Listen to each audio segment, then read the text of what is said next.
I'm just going to give everyone a moment to join here.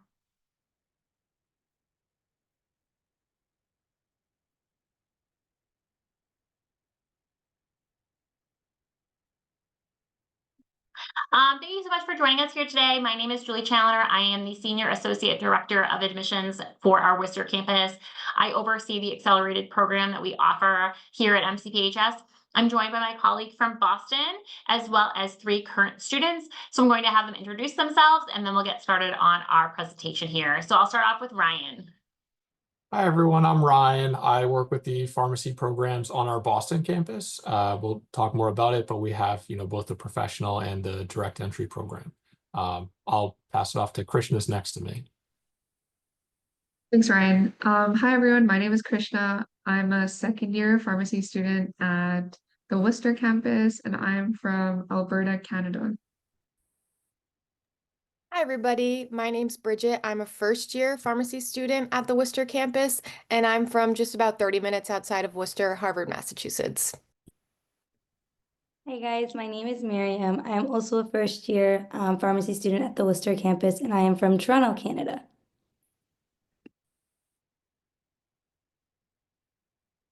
Just to get that started, we like to have some statistics about pharmacy, regardless of the type of pharmacy program that you're looking at, whether that's a 4-year program, a 3-year accelerated program, maybe you're thinking of like coming right out of high school and doing a 0 to 6 program. Either way, you're investing a lot of time and money into this program. And we like to have our students to be aware that there is a return on their investment when they do spend this time going to school. Healthcare is a really great field to get into right now. Obviously, there's a lot of spotlights on the world and the job market, but healthcare itself is not going to be outsourced. AI has been coming into healthcare in order to help streamline things and make things a little bit easier for our professionals. But again, AI isn't coming in and replacing a pharmacist. You still need a pharmacist to counsel patients and to check medications and do all of the different things that pharmacists do, provide immunizations. So you can be assured that once you do graduate from one of our programs, that there will be a job, waiting for you once you do graduate. You don't have to worry about the job market shrinking or anything like that. You can see here the annual median wage from the US Bureau of Labor Statistics. That's a median wage depending on where you are in the country. I always say here in the Northeast, you actually see a wage a little bit higher than that, just due to the cost of living here in the greater Boston area. But again, you can see that even starting at 136,000, that's a great wage to be starting off with here there. And then we just are one of the top programs around. We are rated as one of the top pharmaceutical programs, but our Boston campus has been around for about 200 years. We celebrated our bicentennial back in 2023. We are the second oldest pharmacy school in the country. So again, we have that name recognition both here in the Northeast as well as throughout the US. So we have many different locations. So in terms of our locations for today, we have our Boston location, which is the one my colleague Ryan is located at. They have two types of pharmacy programs that we'll get to in a little bit, but basically you can enter right out of high school into a 0 to 6 program where you're covering kind of prerequisite courses in the first 2 years of the program, and then moving into the professional phase. If you are somebody who already has a bachelor's degree or has significant college coursework, you could apply directly to that professional phase and complete the 4-year program out there. As I mentioned previously, we were founded in 1823, and it's located right in the heart of Longwood Medical Center, which is right downtown in Boston, kind of near all the major hospitals that you know are affiliated, Boston Children's, Dana-Farber's, things like that. We did open our Worcester campus in the year 2000. We are also located in the heart of Worcester. We are located right downtown. This program is a 3-year program. So we do have 3 semesters. We go throughout the year in order to accomplish 4 years of the program and 3 years. There is no option to come in directly out of high school. You do need to have those prerequisite courses done for both Worcester and Manchester. So a little bit of a different track there. And then Manchester was founded in 2002. It's our smallest campus. It's a little bit smaller. It's definitely geared towards students who are looking for more of that close-knit environment, maybe having smaller class sizes. If that is something that you're looking for, Manchester would be the best fit for you. Our 3 students today here are from Worcester. They are representing the Worcester campus. But I'm going to turn it over Then just briefly, I'll have Krista and then maybe Miriam, since Bridget's local to Worcester. I know why she picked coming to this campus because it wasn't a very far drive for her. But I'll maybe have Krishna and Miriam talk about something that they like about the Worcester campus, since both of them are not local to the area. So we can start off with Krishna. Yeah, definitely. So I think something that really stands out about the Worcester area for having a pharmacy program to do here is that everything is really just so close by. And something I really like to point out about Worcester is that there's some nice green space around here, and everyone has an opportunity to get out. Like there's some nice eating spaces, and I like to go for runs. There's a lot of great trails around here. So yeah. I definitely agree with Krishna. There is very nice like outside seating. And what I also really like that where we are and where our campuses are, there's a lot of like different kind of like restaurants and like coffee shops kind of along the way, which is really nice because whatever you need, it's like within walking distance. So I definitely do really like that about our campus here.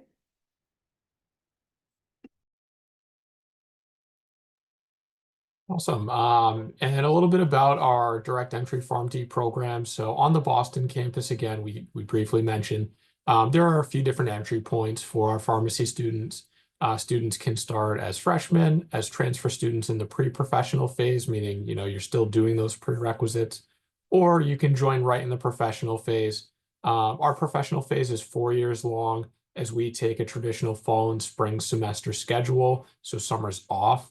I guess one more unique thing about the Boston campus is we do have a PharmD specific honors program. But again, we can kind of accommodate whatever part of your pharmacy journey you're at and fit you into our program. And then we have the celebrity program, as mentioned, in Worcester and Manchester. It's a total of 34 months, so it's 2 years of didactic classroom-based learning and then 10 months of advanced rotations. As I mentioned earlier in the presentation, it is professional entry only, so you do need to have those prerequisite courses to come in. At this point in the presentation, I'm going to turn it over to our students. We're going to ask them some questions about kind of the programs and clinical sites and things like that. And then we'll kind of wrap it up here at the end with more information about applying and financial aid and things like that. If you have a specific question that we are not answering, because there could be a plethora of them available, if you just want to pop it into the Q&A box, there is a Q&A box on your screen. You can pop in the questions, and then from there, we can answer them, towards the end of the presentation here. We can make sure that we answer them for you. So just make sure to pop them in. So just to get started here with the question, one of the things we're really big on here is interprofessional education. We are a healthcare focused school, whether it's Boston, Worcester, or Manchester. All of our students are studying health sciences, life sciences, something like that. So they're able to learn from each other and the different health disciplines there. So I'm going to turn over to each of the students to talk about, maybe one of their favorite IPE events that they have attended on campus. As again, you start attending them kind of from your first year, and there is a variety of different ones available. So we can just go in order on my screen. We'll go Krishna, Bridget, and then Miriam. Sure. So I've definitely been here a little bit longer than Miriam and Bridget. So I'll talk about one that I did more recently. The Worcester area has, multiple different healthcare schools around here. For example, there's a medical school with UMass nearby. We had an interprofessional event where we all were in a Zoom call with some medical students, and we basically just talked through a case together. And I believe it was an infectious diseases case. So we kind of got to see, the doctor kind of pathway through talking through a case, and then obviously our pharmacy students kind of put in their input into what they know about the meds, and then the nursing students talked about what kind of care they would provide this patient. So it's really quite nice to get a grasp of how every gear in this system kind of works together, and it's just really a workflow we get to see before we hit the the market.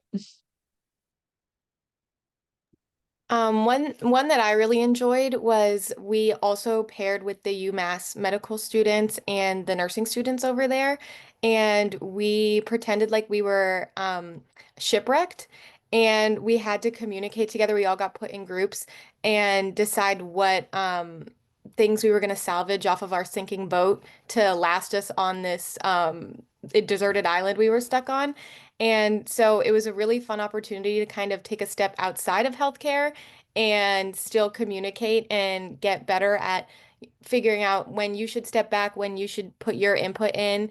Everybody had different levels of knowing how to survive in the wilderness. So I have no idea. I don't do any camping or anything like that. So I knew when I should step back and let the people who are like into camping and hiking tell us what we should salvage. And it was just a really fun, different way to interact with other medical, nursing, healthcare people. Yeah, for sure. So that event was definitely really good. And just like in general, the whole idea about like interprofessional like education, like for me, one of my favorite events we had was like one of our first events because it kind of like teaches you what each field kind of has to offer. Because like I didn't fully understand like what a physician associate does or like what nursing can do or what so it like was really cool to kind of like sit at a table with a whole bunch of different professionals and kind of see like what their jurisdiction kind of has. So that was definitely something I really enjoyed about our IPE events. And then the other thing I know that people are really interested in is a lot of people are interested in organizations that we have on campus. We have a variety of professional organizations.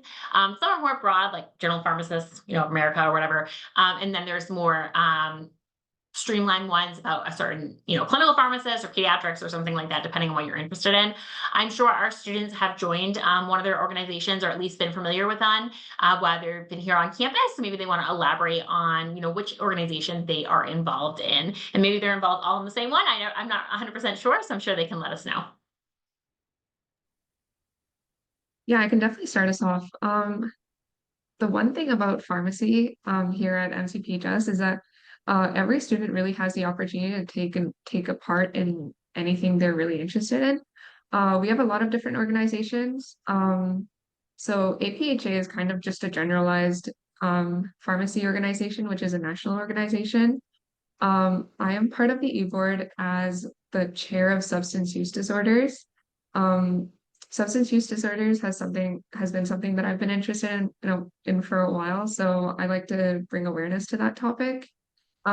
We also have ASCP, which is the American Society of Consultant Pharmacists. We focus on patients who are geriatric or maybe have a lot of medical conditions. I'm the president at ASCP, and there's also IPHO, which is the Industry Pharmacist Association. That's just kind of bringing awareness to what different roles in industry pharmacists can hold. But yeah. I think Krishna did a really good job summing them up. I am going to be on the e-board for APHA for the upcoming year, and I'm going to be the chair of Operation Diabetes. And so for me, like diabetes is something that's really interesting to me. And my brother's a type 1 diabetic, so that really inspired me to want to pursue that. And I think, just like Krishna said, it's really cool that all these different clubs have opportunities for you to find like your niche of what interests you, and you can get involved in that, whether it's advocacy or it's, education, things like that. You can really find what interests you and laser in on that and make like an actual change within that organization and within the community. Yeah, so it's really nice because we get to apply. So right now our applications did just open up, so I am still waiting to hear back. But again, like what Krishna said, there is a lot of opportunities to join a lot of clubs and committees. So definitely just keep applying to all of them, and you'll definitely hear back from one or more. Great. Another thing that I don't think our first years have picked this yet, but I know Krishna has done. When you're in our program, you get an elective period built into your schedule, and you kind of get to choose what you want to do.